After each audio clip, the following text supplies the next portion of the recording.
Well, hello guys. This is a video for getting a memory technique for the section 68 of the Companies Act, that is the buyback section, which is one of the most important sections.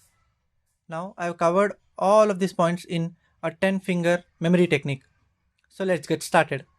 And a small disclaimer that you will be only able to get the best out of this once you have understood the provisions of the buyback section. Point number 1, which is the vitamin M. Be it business or be it uh, personal life, wherever we require to do some activity, we require finance. So even in buyback we require the money. Here we will use the securities premium, the free reserves which are available for the company, and any fresh proceeds out other than the security which we are buying back. Now coming to point number 2, which is relating to ABS. A is amount and articles, which and amount I have broken down into two parts, which is BR and SR. So the point is articles, BR and SR.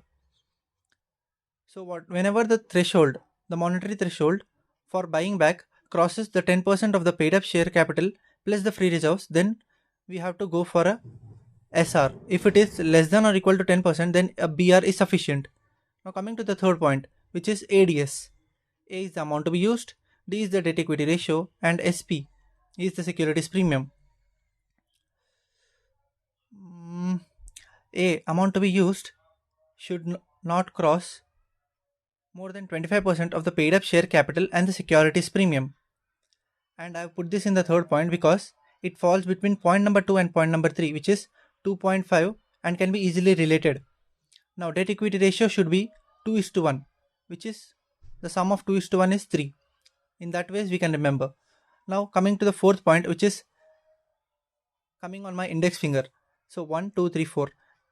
This finger can be used as a for remembering technique for putting stricter provisions, as in SEBI, uh,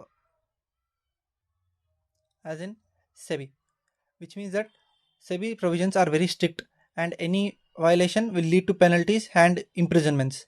So fourth point is SEBI, and we should also ensure that the shares being bought back are fully paid up. Coming to point number 5, which is the thumb point, which should be the explanatory statement.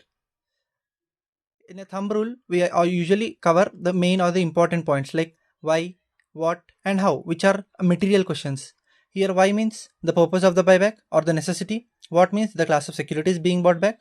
How means how much, how many, and by when. Here, how many refers to the amount, and by when refers to the time limit. All of these are the, and along with this, you should include the material facts. So, material questions can be related to the material facts.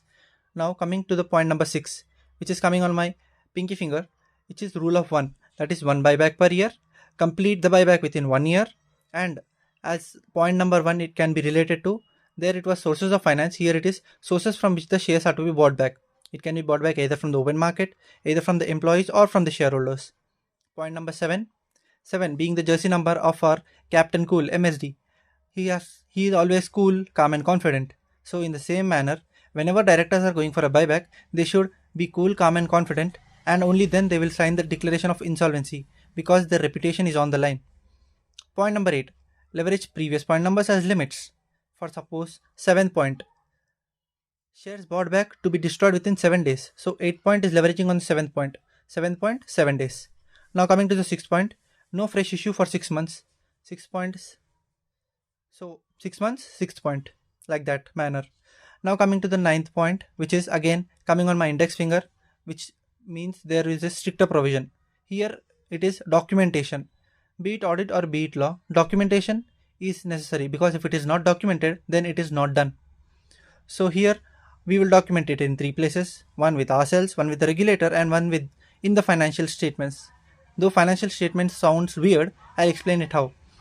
Ourselves, documentation is done by maintaining a register of buyback. Regulator, with the regulator we will file a, by the regulator I mean that we will file a return with him for the securities which are bought back and containing all the details of the buyback. And in the FS, I mean that we will create a CRR, which is like an evidence that we have bought back the securities, and we have created a CRR for the nominal value of the shares bought back.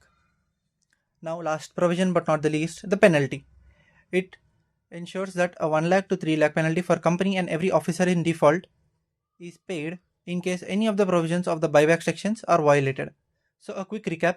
Point number 1, sources, vitamin M. Point number 2, ABS. Articles should authorize this. BR in case 10% or less. SR in case more than 10%. ADS, amount to be used not greater than 25%. D, debt equity ratio should be 3:1, and securities premium should be included in the reserves which are being used for calculating the 25%. Fourth one, strict, SEBI compliant and fully paid up shares. Fifth one, thumb rule, explanatory statement, purpose, class of securities, how many and by when. Sixth one, rule of one buyback per year, complete buyback within 1 year, and sources from which the shares are to be bought back. Point number 7, MSD, related to directors being cool, calm, and confident, declaration of insolvency. Point number 8, leverage previous points, destroy within 7 days the shares which are bought back, and no fresh issue for 6 months. Point number 9, again strict one, documentation with ourselves, ROC, and within the FS. Last one, the penalty. Thank you guys. I hope you enjoyed this memory technique. Please like and subscribe if you like this. Thank you.